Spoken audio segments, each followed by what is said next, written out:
Përshëndetje përsëri për gjithë nderuar shikues, jemi bashkë në transmetim të drejtë për drejtë me mua në studio zoti Shkelqim Hajdari, ftuar në pozicionin e konstitucionalistit. Zoti Hajdari, përshëndetje, mirë se erdhët. Përshëndetje nisi. Reforma zgjedhore është fokusi kryesor kur fjala e gjithë këtyre ditëve ka takime intensive, kryesisht edhe nga ndërkombëtarët. Aty është fokusuar më tepër puna në orët e fundit. Si e keni parë ngecjen që ka patur apo ngërçin për reformën zgjedhore këto ditë?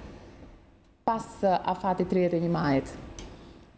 Është ngecje normale sepse politikanët shqiptarë me reformën zgjedhore duhet u merrnin më një herë pasi dolën rezultatet e zgjedhjeve të vitit 2017 nga Hajdari dhe kishin gjithkohën e domosdoshme në dispozicion që të bënin jo thjesht ato ndryshime që lidhen me rekomandimet e Hajdarit, por edhe ndryshime të tjera edhe më të thella që i lidhen me zgjedhjet, që lidhen me marrëdhënien e deputetëve brenda partive, që lidhen me konkurrencën që duhet kenë deputetët që shkojnë brenda një sigle, që lidhen me kontrollin që duhet ketë çdo ekzekutiv nga parlamenti përfshirë dhe kryeministrin, në mënyrë që ne të mos jemi vendi i vetëm në Ballkan, në të cilën një publik, një popull i tërë nuk ka mundësi të delegojë sovranitetin.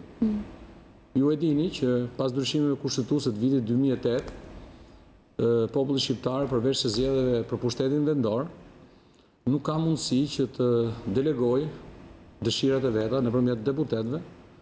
Pra i është marrë sovranitetin në një farë mënyre, sepse listat e mbyllura, proporcional e rajonal, i ktheu partitë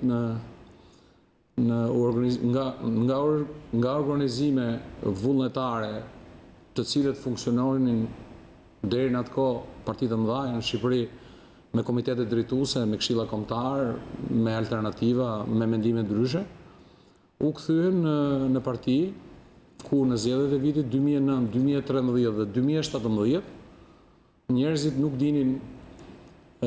dinin a do ishin apo jo deputet.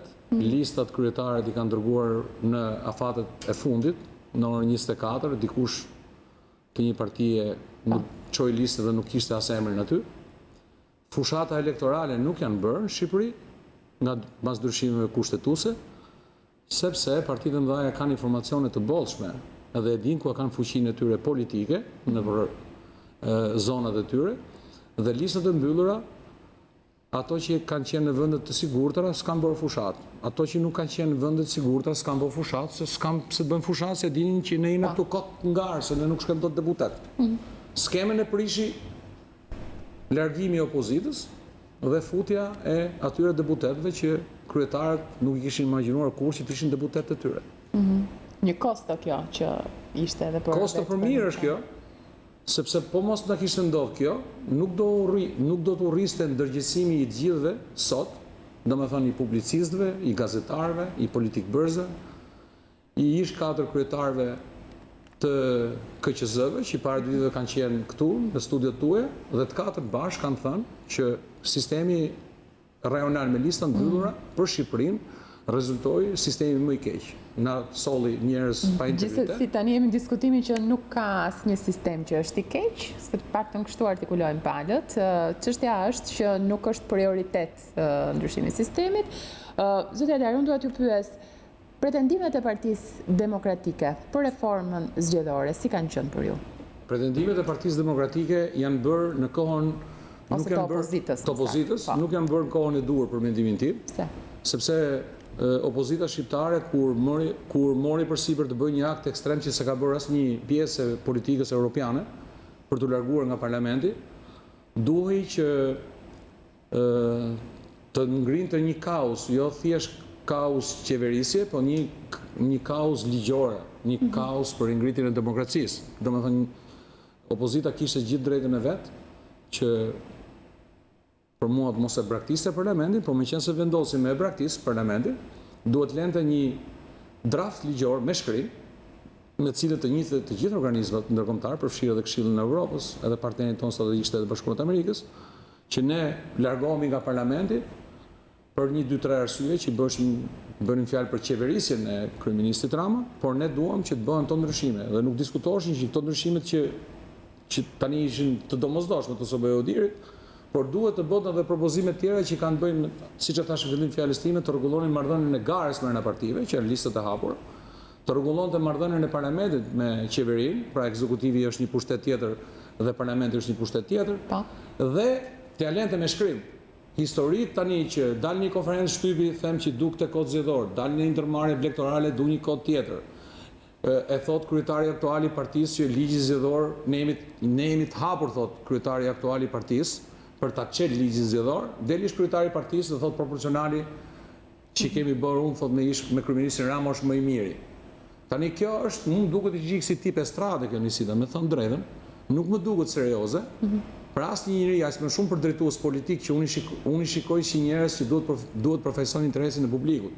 Ne sot kemi deputet rrogtar, ne nuk kemi sot deputet të lirë. Janë deputeta listës të mbyllura, të cilët kanë shkuar atje pa e ditë dhe vetë sepse janë atje.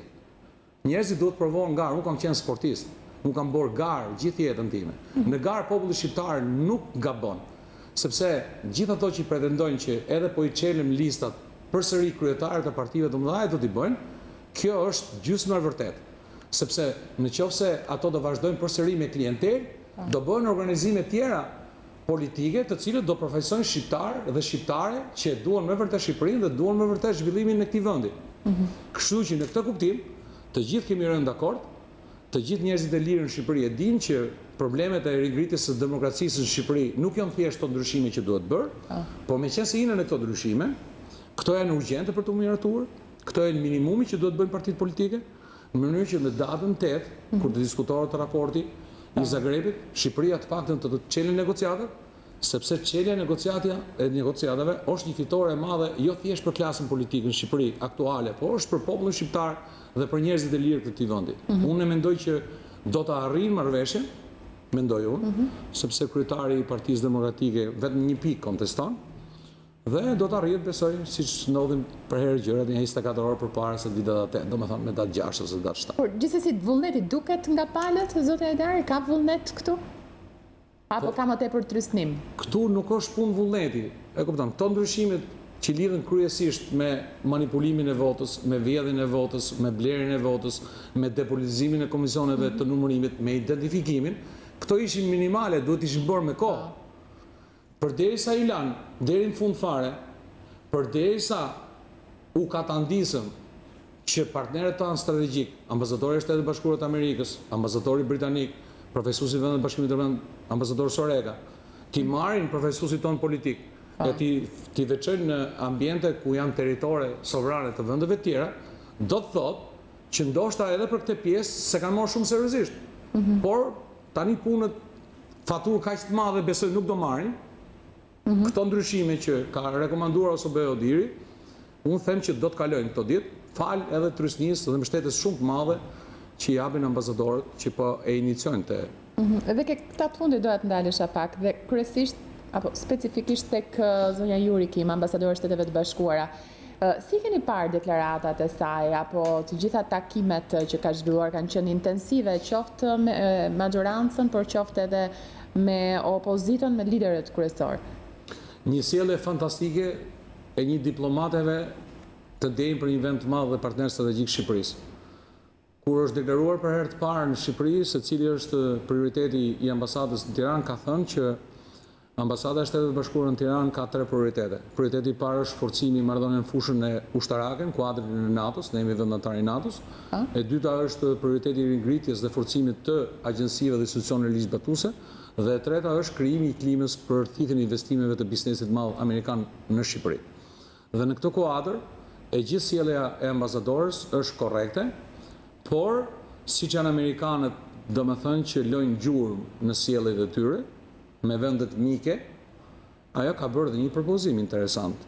Ajo i propozoi forcave tona politike një draft që ishte pothuajse proporcional. Pra diskutonin rreth një drafti danez.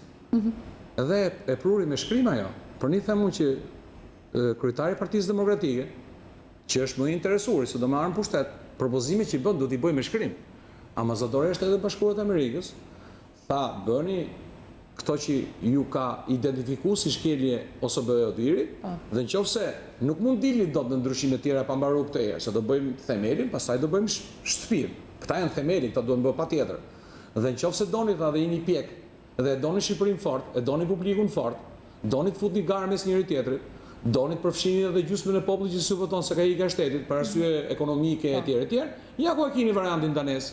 E ka dhënë me shkrim ajo. Është si 96-ën, që Shtetet e Bashkuara të Amerikës, leadershipin e Satko i tha, këto zgjedhje që i bërën në 96-ën i gëzof se këto për ne nuk përmbushin standardet. Përsëritin 40 zona, zot njëri përsëritin pak zona dhe ju e dini se si përfundoi Shqipëria. Kështu që ka dhënë edhe një sinjal shumë fort Shtetet e Bashkuara të Amerikës që janë drejt për drejti, direkt, për të hap kodin zgjedhor dhe për të bërë edhe ndryshime të tjera kushtetuese, por ka folur për njerëzit që dinë të lexojnë nën rreshta, për mendimin tim. Zoti Hajdari, do të arrihet një dakordsi për reformën zgjedhore, pak në kështu pretendojnë gjithë, po e gjithë çështja është se çfarë do të ndodhë më pas, si do të shkohet. Dhe a do të arrijë Shqipëria të ketë zgjedhje të lira dhe të ndershme siç opozita pretendon dhe denoncon gjithmonë, duke quajtur si pengesë për këtë Edi Ramën, kryeministrin e Shqipërisë, që me Edi Ramën nuk mund të realizohen zgjedhje të lira dhe të ndershme. Si do të shkojë kjo punë për Shqipërinë gjithmonë me zgjedhjet e kontestuara, do të arrihet të kemi zgjedhje të lira të ndershme? Fatkeqësia në Shqipëri është se kundërshtarët politik merren me emra dhe me mbiemra. Nuk merrem me programe dhe me standarde. Unë nuk merrem me emra. Unë merrem me standarde. Amerikën e kanë bërë disa burra, të cilët kanë ndërtuar disa rregulla loje, që kanë rregulluar pushtetet e pavara dhe të balancuara dhe brenda kësaj kornize loje të organizuar mirë, domethënë me vizime, me albitër, me uniforma etj. Ka pas president që kanë ngel në histori, ka pas president që nuk kanë arrit kontributet e tyre. Ne jena në një fushë pa rregulla loje demokratike. Neve na marrin pjesë në votime 47% e publikut, apo jo. Dhe ajo që fiton, ajo qeverisë vetëm 24-25% të publikut shqiptar që ka drejt vote.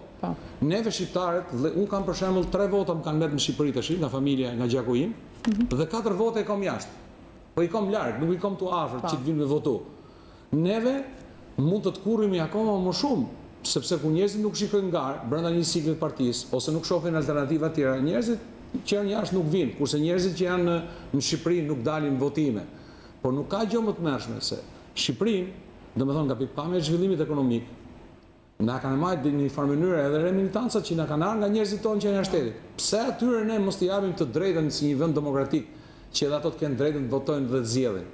Po këtu ka vështirësi të madhe, sepse nëse atyre do t'i japësh drejtën, atyre nuk mund t'ia vjedhësh votën, atyre nuk mund t'ia blejësh votën, se ato janë jashtë.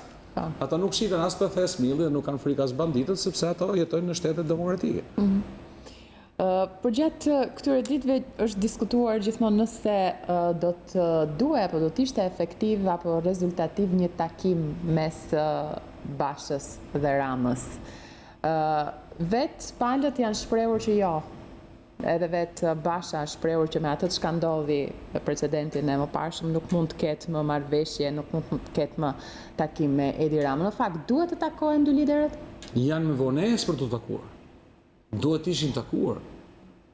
Po jo duke u takuar në për ambientet mbyllura, po duke u takuar përpara publikut shqiptar, duke u takuar përpara jush gazetarëve. Në një debat. Analizëve, patjetër, debat, ku gjithë secili mbroj idetë dhe alternativat e veta.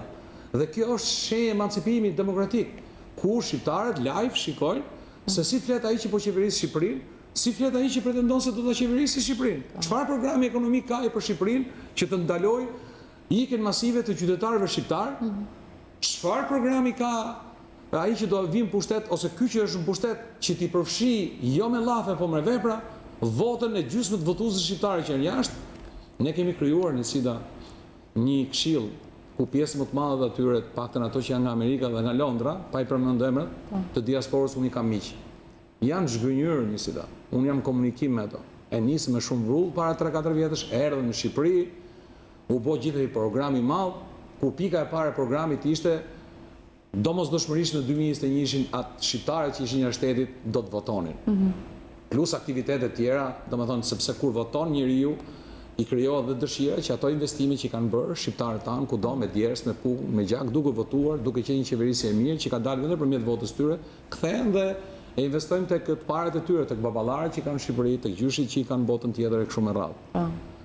Edhe diaspora ju e keni pasqyruar dhe ju ka pas një deklarat para 10 ditëve të Këshillit të Diasporës, që është e zhgënjur nga pamundësia që edhe në zgjedhjet e ardhshme, domethënë emigrantët nuk do votojnë.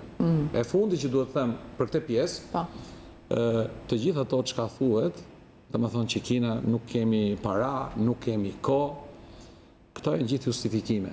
Ne kemi pas gjithë kohën, jam i bindur që siç na dhan bota lek të paparashikuar për tërmetin, po t'i çoni një projekt të koordinuar edhe me specialistë të huaj, të fushësh inxhinierike, le që ne në këtë fushë Shqipëria ka bërë hapa të rëndësishëm për digitalizimin, do t'i gjeshim ato para që shqiptarët të votonin, jo vetëm të bëhesh procesi i identifikimit, po të bëhesh procesi i identifikimit elektronik, i numërimit votës elektronike dhe i certifikimit të zgjedhjeve nëpërmjet elektronikës. Në mënyrë që kënaqësia më e madhe t'i iknim atyre pamjeve të frikshme, që na paraqesin një vend jo për fajin e popullit shqiptar të papërshtatshëm. 2 muaj, 3 muaj njerëz të dërsitur, njerëz që zihen me grushta me njëri tjetrin, kush është sistemi elektronik për 20 minuta ku vota numërohet aty ku votohet, për një çerkore deri rezultati. Bukuria e madhe, i japin dorën njëri tjetrit njerëzit qetësohen, vota është në numër normal, s'ka bukurinë të madhe dhe kjo u bënte. Të shpresojmë që mbasi të mbarojnë këtë që është e domosdoshme për të mbaruar këto 2 ditë, domethënë të ndryshimet që lidhen me depolitizimin, që unë nuk di se si do ta arrijnë, duke i zëvendësuar prapë me njerëz, po që mos të jenë njerëz politik, po të jenë domethënë të emëruar nga grupet e tjera, administrat, avokat, nuk e di se si do të përfundojnë, të gjejmë kohën njësita. Të ulën njerëzit në Shqipëri, ka njerëz të mëndshëm në Shqipëri të ulën se si mundet ne të ringrejmë demokracinë. Të rri politika aktive, t'i largoj duhet. Ka Shqipëria gazetar, politikan, konstitucionalist, burra të nderuar, të cilët bëjnë një paketë dhe ja çojnë politikës dhe thonë nëse doni me ringrit demokracinë, nëse doni që të futet gara mes jush, ja ku janë ndryshimet kushtetuese dhe votojnë shtator tetor me qetësi, pa u zënë, pa u grind, dhe gjithë bota do kthehej vëmendje nga Shqipëria. Do thotë bravo, thot Bashkimi Evropian, bravo, thot Shtetet Bashkuara të Amerikës. Shqipëria ra në duart të përgjegjshme, Shqipëria nuk ka nevojë me bërtit, popull i vogël, 3 milion njerëz, një lagje e New Yorkut. E kupton që mund të qeverisën shumë mirë, me sinqeritet, po me dashuri të madhe shumë për publikun, me dashuri shumë të madhe për popullin. Unë nuk e di këto njerëz janë deputet dhe janë politik bërës. A kanë shku për të marrë rrogë aty një pjesë dhe pjesa tjetër për të vjedhur, apo kanë shkuar për të ndryshuar vendin e njerëzit, jetën e njerëzve në Shqipëri. Zoti Hajdari, unë ju falenderoj shumë për bisedën. Faleminderit juve. Do të shkëputemi për një hapësirë publicitare, kthehemi pas pak në transmetim të drejtë për drejtë.